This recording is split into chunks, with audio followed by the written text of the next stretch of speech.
ಸ್ನೇಹಿತರೆ, ಇವತ್ತಿನ ವಿಡಿಯೋದಲ್ಲಿ ಮಹಾಕುಂಭ ಮೇಳದ ಇತಿಹಾಸ ಮತ್ತು ಪ್ರಾಮುಖ್ಯತೆಯನ್ನು ತಿಳಿಯೋಣ ಬನ್ನಿ. 2025ರಲ್ಲಿ ನಡೆಯಲಿರುವ ಮಹಾಕುಂಭ ಮೇಳ ಭಾರತದ ಪ್ರಯಾಗರಾಜ್ ನಲ್ಲಿ ನಡೆಯುತ್ತಿದೆ. ಇದು ಪ್ರಪಂಚದ ಅತಿದೊಡ್ಡ ಧಾರ್ಮಿಕ ಸಭೆಯಾಗಿ ಗುರುತಿಸಲ್ಪಟ್ಟಿದ್ದು, ಲಕ್ಷಾಂತರ ಭಕ್ತರು ಮತ್ತು ಸಾಧು ಸಂತರು ಈ ಮೇಳದಲ್ಲಿ ಭಾಗವಹಿಸುತ್ತಾರೆ. ಕುಂಭಮೇಳವು ಸಾಮೂಹಿಕ ಪವಿತ್ರ ಸ್ನಾನ ಮತ್ತು ಧಾರ್ಮಿಕ ಆಚರಣೆಗಳಾಗಿ ಪ್ರಸಿದ್ಧವಾಗಿದೆ. ಇಲ್ಲಿ ದೇವತೆಗಳು ಮತ್ತು ದೈತ್ಯರು ಅಮೃತ ಪಡೆಯಲು ಸಮುದ್ರವನ್ನು ಮಥಿಸಿದರು. ಅಮೃತ ದೊರೆತಾಗ ಅದು ಯಾರಿಗೆ ಸಲ್ಲಬೇಕು ಎಂಬ ವಿಷಯದಲ್ಲಿ ಕಾದಾಟ ಉಂಟಾಯಿತು. ದೇವತೆಗಳು ಅಮೃತದ ಕುಂಭವನ್ನು ರಕ್ಷಿಸಲು 12 ದಿನ ಮತ್ತು 12 ರಾತ್ರಿ ವಿವಿಧ ಸ್ಥಳಗಳಿಗೆ ಓಡಿಸಿದರು. ಈ ವೇಳೆ ಪ್ರಯಾಗರಾಜ್, ಹರಿದ್ವಾರ, ನಾಸಿಕ್ ಮತ್ತು ಉಜ್ಜಯಿನಿ ಎಂಬ 4 ಸ್ಥಳಗಳಲ್ಲಿ ಅಮೃತದ ಹನಿಗಳು ಬೀಳುವ ಮೂಲಕ ಸ್ಥಳಗಳು ಪವಿತ್ರವಾದವು.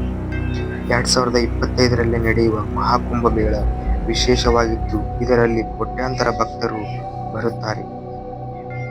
ಈ ಕುಂಭಮೇಳದ ಮುಖ್ಯ ಆಕರ್ಷಣೆ ಶಾಹಿ ಸ್ನಾನ ಆಗಿದ್ದು, ವಿವಿಧ ದಟ್ಟಣೆಗಳಿಂದ ಸಂತರು ಮತ್ತು ಭಕ್ತರು ಗಂಗಾ ನದಿಯಲ್ಲಿ ಪವಿತ್ರ ಸ್ನಾನ ಮಾಡುತ್ತಾರೆ. ಕುಂಭಮೇಳದ ಸಮಯದಲ್ಲಿ ಧಾರ್ಮಿಕ ಉಪನ್ಯಾಸಕರು, ಭಜನೆಗಳು ಮತ್ತು ಸಾಂಸ್ಕೃತಿಕ ಪ್ರದರ್ಶನಗಳು ನಡೆಯುತ್ತವೆ. ಮಹಾಕುಂಭ ಮೇಳವು ಭಾರತದ ಸಾಂಸ್ಕೃತಿಕ ಐಕ್ಯತೆ ಮತ್ತು ಧಾರ್ಮಿಕ ಆಸ್ತಿಗಳನ್ನು ವಿಶ್ವಕ್ಕೆ ತೋರಿಸುತ್ತದೆ. ಈ ಕುಂಭಮೇಳದಲ್ಲಿ ಗಂಗಾ ನದಿಯಲ್ಲಿ ಸ್ನಾನ ಮಾಡಿದರೆ ಪಾಪ ಪರಿಹಾರ ಮತ್ತು ಮೋಕ್ಷ ದೊರೆಯುತ್ತದೆ ಎಂದು ನಂಬಲಾಗಿದೆ. ಈ ಮೇಳವು ಯುನೆಸ್ಕೋ ವಿಶ್ವ ಪಾರಂಪರ್ಯದ ಪಟ್ಟಿಗೆ ಸೇರಿದೆ. ಆಧ್ಯಾತ್ಮದ ಸಂದೇಶ ಹರಡುವ ಮಹತ್ವದ ವೇದಿಕೆಯಾಗಿದೆ. 2025ರ ಕುಂಭ ಮೇಳವು ಭಕ್ತರಿಗೆ ಒಂದು ಧಾರ್ಮಿಕ ಉತ್ಸಾಹ ಮಾತ್ರವಲ್ಲ, ಆಧ್ಯಾತ್ಮದ ಯಾತ್ರೆಯೂ ಹೌದು. ಇದರಲ್ಲಿ ಪಾಲ್ಗೊಳ್ಳುವುದು ಭಾರತೀಯ ಪರಂಪರೆಯ ಸಂಸ್ಕೃತಿಯ ಅದ್ಭುತ ಅನುಭವವನ್ನು ನೀಡುತ್ತದೆ.